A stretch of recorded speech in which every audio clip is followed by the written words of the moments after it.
Okay, let's go ahead and get started. Good morning. This is not the usual way that you see me, but again, I had some university business to attend to this morning, so as promised, every now and again we might have to do the video lectures, and I think you'll find this will work well. Again, these will be up on YouTube, so you'll be able to see them anytime that you want. Okay, so what we're going to do is just kind of pick up where we left off in the outline, all right, and if you remember, we had just started getting into the first big chapter on supply and demand. We're going to follow Greg Mankiw's kind of approach to this, and I think it's certainly a good one. I think I might have mentioned that before. But essentially what we're going to do is we're going to pick up looking at demand, talk a little bit about the demand curve in and of itself, and then talk about the variables that affect it, and then certainly get into supply. Okay, so hopefully I've given myself enough flexibility here with the microphone. Okay, so just a couple of things here, just as reminders really. Okay, so let's say, for instance, we have this nice demand curve, right? We'll call it D1, right? And again, we have price, quantity, right? And the demand curve is nothing more than a series of points, right? And we could pick any one, right? We'll do a lot of this in this chapter for sure, right? So this could be, $3. I hope you can see that. And this might be 7 units. Okay. All right. So this particular point, $3 and 7 units. Okay. Now, if you also remember anything, and this is where we're going to get into the variables right now, all right, looking at where this demand curve might shift. Anything affecting demand that's not price and not quantity moves the graph. Moves the demand curve, right? Moves the graph though, I guess. All right, so something we've talked about several times. Let's go ahead and look at variables, all right? So we'll start with income, and we've talked about income several times. So let's just say income increases, right? So it could be GDP, it could be for a particular market sector, whatever, an individual, it really doesn't matter, all right? But if a person's income increases, that's going to move, right, that demand curve to the right? Increasing certainly capacity of somebody's ability to buy stuff. Now let's say, for instance, right, they get a demotion. Again, we've looked at this before, or they get fired or something like that, right? Or GDP is down. We'll call this D3. That's going to move the graph this way, right? So if you think about it, right, at $3, right, somebody might be only able to, let's call this 4. All right, they might be able to only afford 4. All right, where is it when GDP was up, or individually their salary increased? Maybe they could buy 11 at $3. All right, and that's really all we're really trying to describe there. Nothing big. Okay, now with that said, right, income is one of the most important variables. As income goes up, demand goes up. Curve's got to go to the right? As income goes down, right, for an individual, for a country, GDP, etc., or a particular market sector, that's got to move the curve to the left, right? Okay, makes sense. All right, now, with that said, I want to go ahead and I'm going to try to use as little board space as possible just because of the camera. All right, but I want to talk to you about something called an inferior good. Now, for most goods, all right, when income goes up, right, the demand for that good is going to go up, right? That makes sense. Okay, there are some inferior goods where that's actually going to go the other way around, all right? So let's say, for instance, right, income goes down, right? So let's say it's this way, it's D3, GDP is down, right? Well, for the most part, we would assume, right, for any one particular good, all right, the curve's going to go to the left, demand goes down, all right? But let's say, I'll get you another color here, all right? Income goes down, but this, call it D4, is the demand curve for bus rides, right? So people don't have as much money, well, they're going to jump on the bus. So the demand for bus rides might actually increase. All right, those are called inferior goods. They are fairly rare. Economists don't spend a whole lot of time with them. Most of the things we're going to talk about this term will essentially be traditional goods, whereby if income goes up, demand is going to go up, curve shifts to the right, or if income goes down, curve shifts to the left. Inferior goods is pretty much just the opposite, right? Bus rides would probably be a pretty good example. Okay, all right, now let me go ahead and get some of this out of our way. All right, we'll try to keep, just for time's sake, as much of this as I possibly can. Okay, let's look at prices of related goods. Now we're going to talk about two types of related goods. Let me just go ahead and fix this a little bit. Okay, two types of related goods: substitutes, right, and complements. Okay, so let's go back to traditional demand curve, all right, D1. Okay, with a substitute is an interchangeable good with the good that we're focusing on, right, whereby somebody gets the same amount of utility, right, for that particular good. Now, a lot of times the best way to describe a substitute is really just to give you an example. Think about frozen yogurt and ice cream, okay? Now, substitutes have an inverse relationship, right? So as the price of ice cream goes up, right, well, you can imagine the demand is going to go down, right, for ice cream, all right, but the demand for frozen yogurt might go up, right? So again, price of ice cream goes up, demand for ice cream is going to go down. The demand for frozen yogurt is going to go up, all right? So let's say this is the demand curve, right, for frozen yogurt, and then all of a sudden ice cream goes up, all right? Price of ice cream goes up, the demand curve for that substitute, right, frozen yogurt, is going to go up. Now, if the price of ice cream goes down, I would guess, right, the demand for frozen yogurt is going to go down because the demand for ice cream is going to go up. So it would go the other way and just simply go to the left, right? That becomes D3, not a big deal. Now, again, a lot of this is just based on traditional ceteris paribus analysis. Ceteris paribus is just a fancy way of saying, you know, things as they are, right? All things equal, that kind of thing. Okay, all right. But you think about other substitutes, you know, a movie ticket and Netflix, right? Hamburgers, hot dogs, sweaters, sweater vests, you know, things like that, depending upon how much you like sweater vests. Okay, now, that's a substitute, okay? Now, let's look at another good, a complement, all right? Now, a complement is a good that goes right along with the focus good. It's used almost always in combination, right? And its demand tends to walk with the focus good, okay? So let's look at coffee and sugar, right? Or any kind of sweetener, really, for that matter, all right? Coffee and sugar. As the demand for coffee goes up, the demand for sugar is going to go up, right? People like sugar in their coffee, at least most people, right? Or some other kind of sweetener, that type of thing, all right? So let's say, all right, we'll use orange here, all right? D1, this is the demand curve for sugar. If the price of coffee goes down, the demand for coffee will go up, and the demand for that complement, sugar, will go up, right?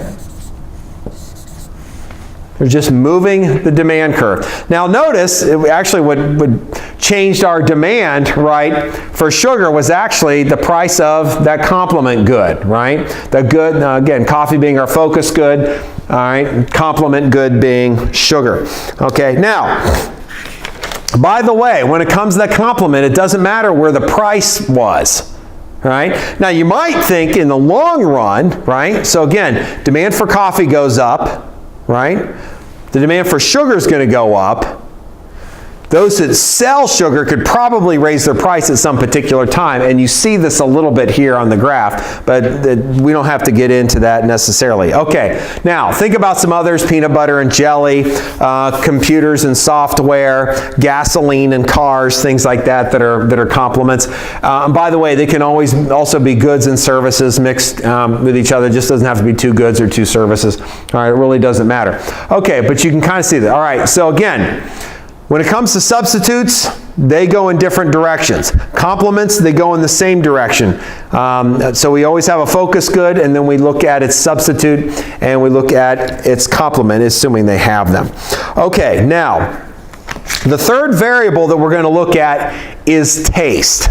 All right, now the one thing I want you to get down in your notes of the variables we're looking at that affect the demand curve, taste is number one. All right? Taste is the most significant factor when altering the demand curve. Okay? Now, a lot of this has to do with trends. Think about fashion. I think that's probably about the best example. These could be psychological. They could be historical. What have you, okay? You think about certain types of shoes, right? If shoes are in, whatever that particular shoe is, right? I'll just go ahead and leave this on the board, right? That demand curve is going to move to the right.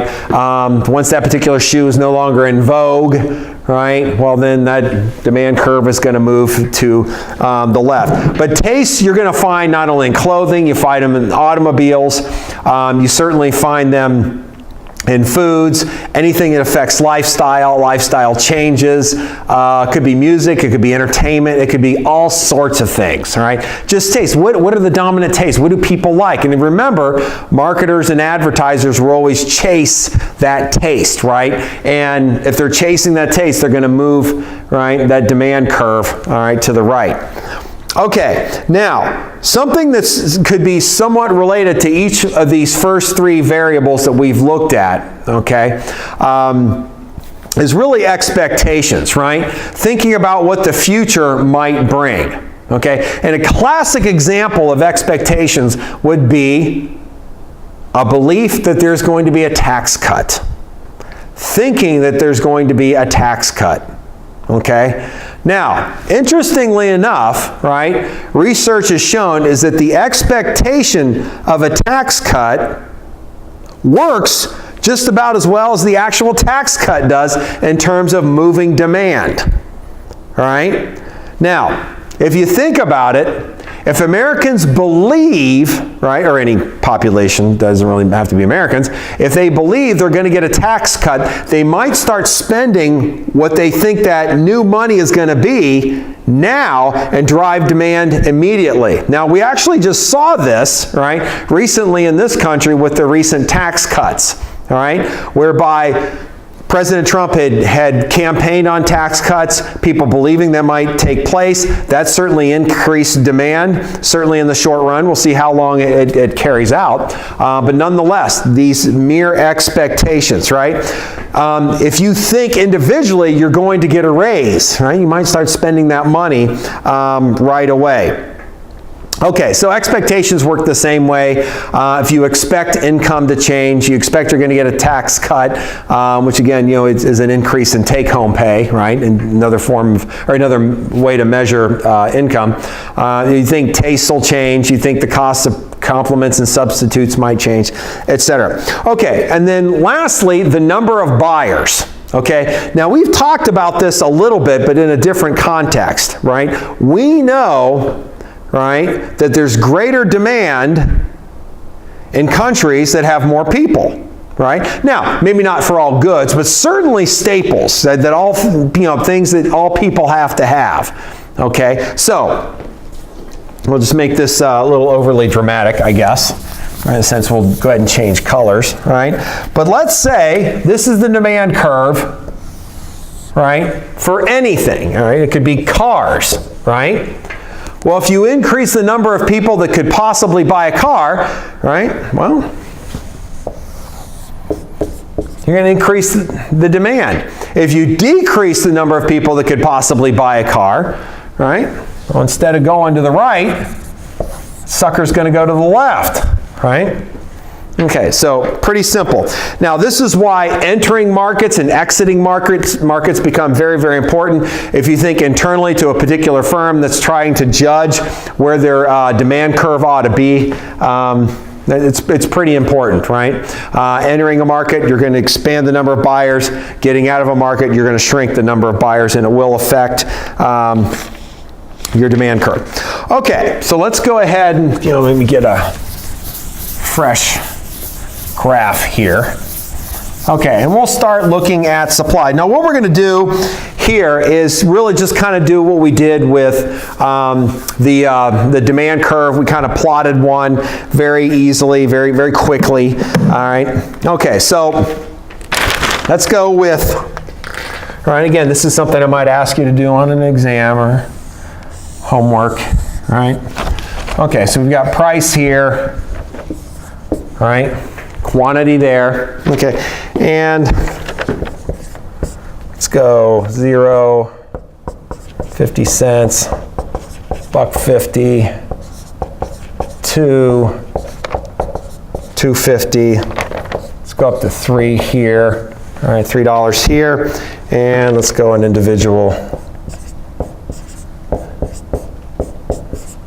units. All right, and I'll go ahead and I might be out of the picture, but let me go ahead and give you a supply schedule. All right, price here, supplied instead of Q, right? Demanded. This would be supply.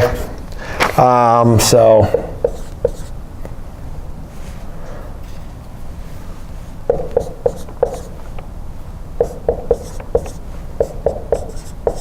0.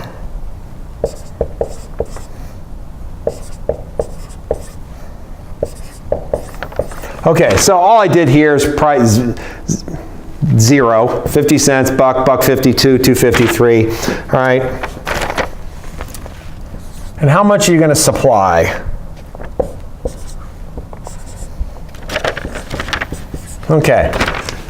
You're not going to give it away, so there's no sense making it. But even at 50 cents, like I'm not going to sell anything, make anything, etc. Well, for $1, I'll make one and sell one. But hey, if the price keeps going up, I'll sell more, right? It's more lucrative for me to do so, right? So essentially, we kind of start right here in the graph, right? 50 cents, you're still not willing to sell it, and you could actually almost do this, really. Okay. I left out my one, didn't I? Put that back in there. All right. Okay, so 1 and 1, 2 at 150, 3 at 2, 250, 4, 3 at 5. So again, looks a little bit like that. That's pretty simple. Okay, now again, this could just be for one particular sector of the economy. It doesn't really matter. Okay, we did something similar. But again, what you want to, again, we'll just go ahead and label this, right? That's S1, all right? Now, if we decided to put in, another schedule, let me go ahead and throw one in. All right. So we'll call this, again, it's brown, supply 2. And let's say,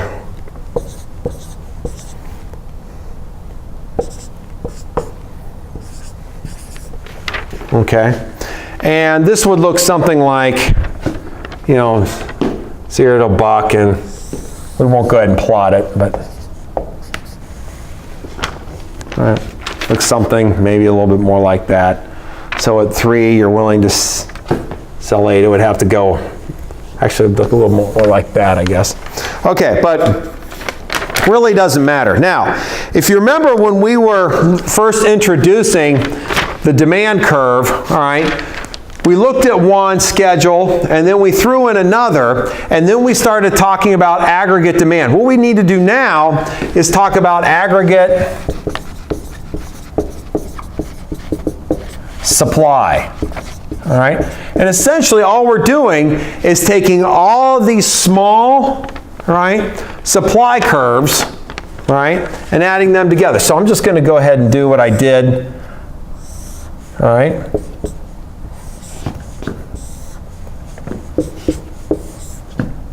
That's supposed to be somewhere in the middle, right?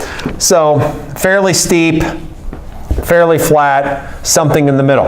And every time we add another supply curve in to get aggregate supply, right? Aggregate supply just becomes a weighted average. That's really all it is, right? Just a weighted average, thinking about what all these sellers and suppliers would do, right, given each individual price. Okay? And that's really all we need to do there. All right, but I'm going to start moving it. All right, let's start moving it. All right. Okay, we can leave that up there. Okay, now, so much like what we just did here with demand, we're going to look at the variables, right? The key variable. Now, by the way, let me say one thing, right? This is not a finite list of the variables that can move a demand curve or here a supply curve. I mean, the variables go on and on and on. We're just looking at the top ones, right? The ones that kind of maybe best illustrate what we're talking about. Okay, so let's look at let's go with red here, all right?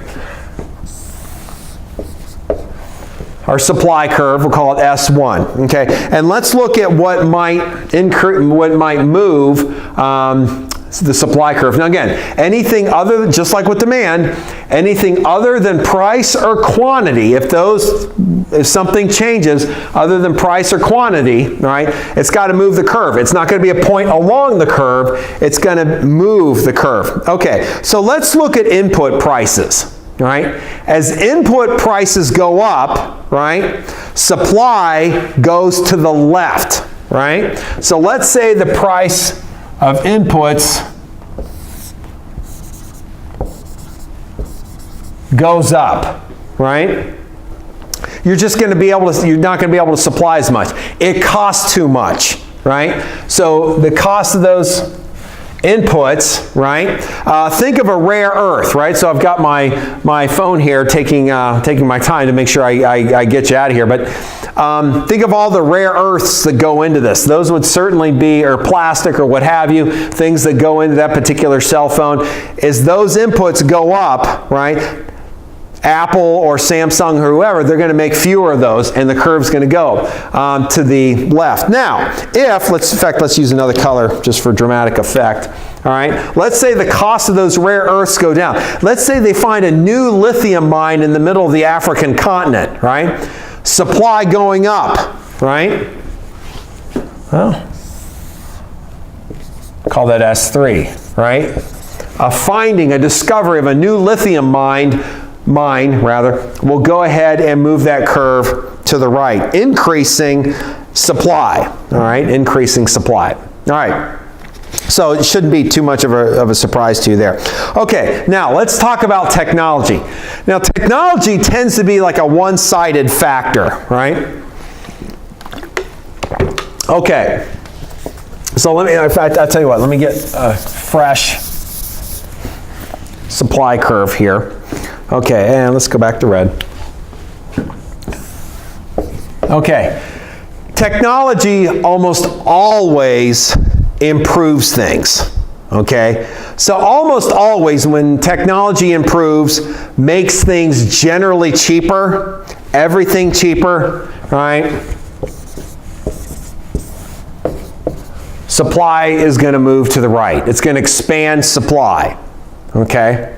Now again, we're not talking about quantity demanded, we're not talking about price, we're just talking about technology making things easier. Now, probably a classic example of this, by the way, all right, would be fracking, okay? So there for a period of time, fracking was, again, a new way to get oil and gas, right? Instead of out of the traditional oil wells, gas wells, things like that, we're basically just horizontal fracking, basically breaking up rock and getting that stuff released, right? Expensive, sure. Okay, but it was a new technology, for the most part, 10, 12 years ago, that increased the supply, right, of oil and gas. Now, interestingly enough, that supply grew so much, it started driving down the price, then we wound up in equilibrium, which we'll talk about here in a little bit.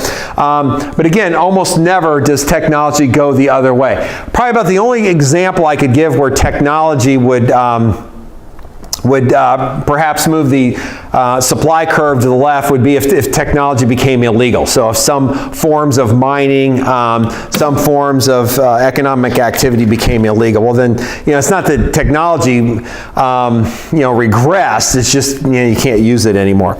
Okay, expectations work pretty much the same way, all right? Expectations about income, expectations about costs of inputs, taxes, things like that, can certainly move the supply curve. So if you expect, all right, let me go ahead and I'll use brown for this one. Let's say you expect, right, inputs, the price of inputs. All right, well, that's dying on me. All right, that's S1. If you expect the price of inputs to increase, right, even if they haven't yet, right, that might drive the supply curve to the left. Okay, now, number 4, much related to the number of buyers, the number of sellers, all right? But we're going to do something a little unique here with the number of sellers. It's a little bit different than what you see with buyers. Okay, now, as the number of sellers increases, right, supply is going to increase. Okay, it's pretty simple. Now, again, this is probably your best example of aggregate supply. You keep throwing more sellers in there, and guess what? Well, more and more supply schedules, right? More suppliers, you're going to get more supply, right? So here's S1. Let's say we add 50 new sellers of a particular item. Okay. All right, you're going to get 2. Now, here's the curveball that I want to add. Maybe we'll use blue on this one. Okay, when it comes to increasing the number of sellers, competition will generally bring things back. Okay, so one of the things we know about competition is that competition will drive out other sellers. A lot of the new sellers won't make it. Now, competition works in a couple of different ways. Number 1, it may just kill the other sellers. They just can't make it. They go out of business.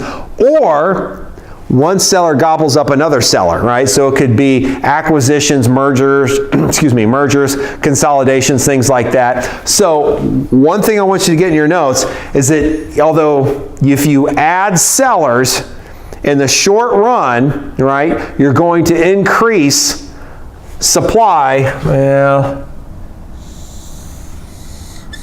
competition usually tends to bring things back. Now, this is a great foray into what we're going to talk about in regard to equilibrium, but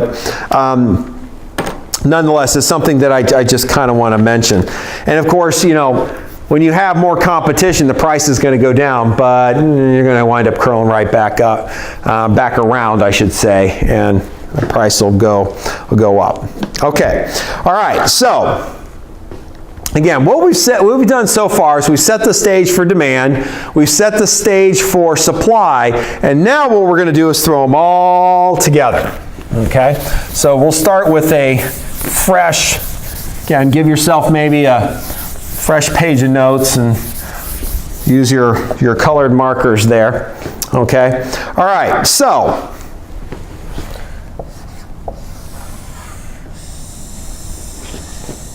give yourself maybe a little bit of room here. All right, so price, quantity, all right, just kind of flesh everything out a little bit. All right, and what we'll do is we'll put in, let's put in a, we're going to call that D1, all right, and let's use red.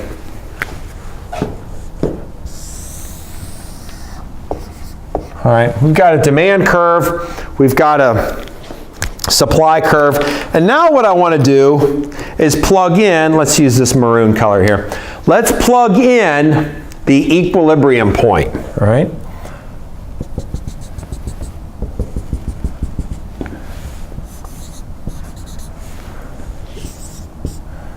Okay, now, the equilibrium point is just what you would think. It's where supply and demand interact, all right? Just where it is, right? Interact, intersect, it really doesn't matter, but that's where they are right there, okay? Now, this should be what we call the market clearing price, right? So that is to say where supply meets demand, right? And let's just, for the heck of it, say this is $3, all right? And let's say this is 7 units of whatever, okay? It doesn't really matter. All right, let's call it car wax. All right, doesn't matter. $3, you'll buy 7 units of car wax, I guess. I don't know. Okay, but you get the idea, all right? It's where they interact. Okay, now what I want to do is define equilibrium, and let's talk about what conditions can alter this and how we get back there. Okay, so equilibrium is nothing more whereby the forces, right, of supply and demand, right, are stable. All right, and that's the term I want you to get. All right, they're in balance. They're stable. Now, they may not be stable indefinitely. They may not be in balance indefinitely. There are certainly some things that throw this into disarray. As you might imagine, crude oil, be it Brent crude or West Texas Intermediate. Certainly, again, West Texas Intermediate, that's the American grade, and Brent crude is always the European grade. But nonetheless, sharp changes in supply, right, or quantity demanded of fuel oil and whatever situation, crude oil, all right, you could certainly get this out of whack very, very quickly. Okay, but nonetheless, right, this market clearing price, everything should be taken care of, right? So if you're supplying, right, 7 units and holding your price at $3, there shouldn't be anything left. Everything's gone, right? Shelves are bare, in other words, right? Everybody is getting what they want. Sellers are selling what they should sell. Buyers are buying what they should buy, okay? Now, let's play around with this a little bit. Let me go to Brown, all right? Let's say we have something like this. I'm going to drop it down a little bit so you can see it. All right. All right. We're going to call this P1, right? And let's say it's, let's make it $5. Okay. And let's see if we're going to call that 7. Let's call this 5 units and 7 units. Okay. Now, if this is the case, the problem you have is a surplus.